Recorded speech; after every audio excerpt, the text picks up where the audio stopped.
नमस्कार मंडळी, मी भक्ती स्वागत करते आपल्या यूट्यूब चॅनलवर, ज्याचं नाव आहे सुगंध मातीचा.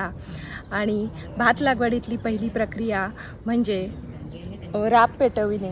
आणि राब आपल्या मागे तयार आहे, तुम्ही बघू शकता. ह्याच्यामध्ये शेणखत, गवत आणि शेतातील पालापाचोळा यांचे विशिष्ट थर लावले आहेत आणि त्यानंतर हा राब पेटविला जातो. तो कसा, तो तुम्हाला दाखवते. तुम्हाला माहित आहे का राब म्हणजे काय, तो कसा केला जातो?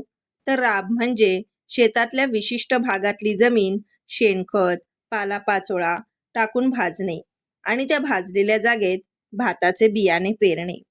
जमीन भाजल्यामुळे मातीमधील सुप्त अवस्थेत असणारे हानिकारक कीटक, बुरशीचे जीवाणू नष्ट होतात. यामुळे कोवळ्या रोपांना सुरुवातीच्या काळात कोणत्याही रोगांचा प्रादुर्भाव होत नाही. त्याचप्रमाणे रोपे वाढताना त्यात अनावश्यक गवत उगवत नाही. पालापाचोळा आणि शेण जळाल्यामुळे तयार झालेली राख मातीत मिसळते. त्यामुळे जमिनीला पोटॅश, फॉस्फरस आणि इतर सूक्ष्म अन्नद्रव्य सहज मिळतात. उष्णतेमुळे माती भुसभुशीत होते.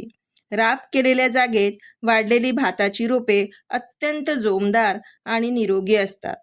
माती मऊ आणि भुसभुशीत झाल्यामुळे पुनर्लागवडीच्या वेळी रोपे उपटताना त्यांच्या मुळांना इजा होत नाही आणि ती सहज उपटता येतात. तर असे आहेत राबाचे फायदे. आता आपला राब तयार आहे आणि प्रतीक्षा आहे पावसाची.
आता पुन्हा भेटू लवकरच.